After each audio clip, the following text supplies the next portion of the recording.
So எப்படியாப்பட்ட negative energy இந்த மந்திரம் தந்திரம்லாம் பண்ணுறாங்க பார்த்தீங்களா உங்களுக்கு, இந்த மந்திரம் தந்திரம் எல்லாத்தையுமே எது எடுக்கும் அப்படின்னு கேட்டிங்கன்னா நாயுருவி எடுத்துரும் உங்களுக்கு. ம். ஸோ இந்த சாம்பிராணியில் வந்துட்டு நாயுருவி எடுத்து இது வந்துட்டு எல்லாமே நான் சொல்லுவேன். ஒரு வாரம் அப்படின்லாம் கிடையாது, ஒரு நாள் அப்படின்னா ஒரு நாளில் வந்துட்டு எதுக்குமே எந்த விஷயமே தீர்வு கிடையாது உங்களுக்கு.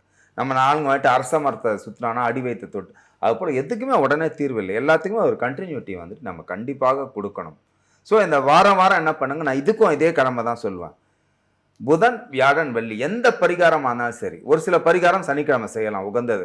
ஆனால் இது வந்துட்டு புதன்கிழமை, வியாழக்கிழமை, வெள்ளிக்கிழமை இந்த சாம்பிராணியோட 9 வாரங்கள் விடாத 9 வாரங்கள் செய்யுங்க. உங்களை டெய்லி செய்ய சொல்லலை, உங்களுக்கு 9 வாரம், இந்த 3 நாளில் ஒரு நாள் புதன், வியாழன், வெள்ளி இந்த சாம்பிராணியோட நாயுருவி போடுங்க. எல்லாம் வீடை சுற்றி போடுங்க.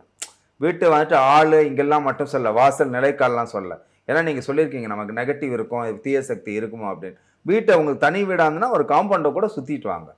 சுற்றிட்டு வந்து போட்டுட்டு அந்த சாம்பிராணி மாதிரி திரும்பி அடுத்த வாரம் யூஸ் பண்ணாதீங்க. அந்த கறியை யூஸ் பண்ணுவாங்க நிறைய பேர். திரும்பி எடுத்துட்டு வீட்டு மூலையில் ஒரு மூலையில் காம்பவுண்டு மூலைன்னு சொல்லுவோம் பார்த்தீங்களா, அந்த மூலையில் வந்துட்டு அதை கொட்டிடுங்க.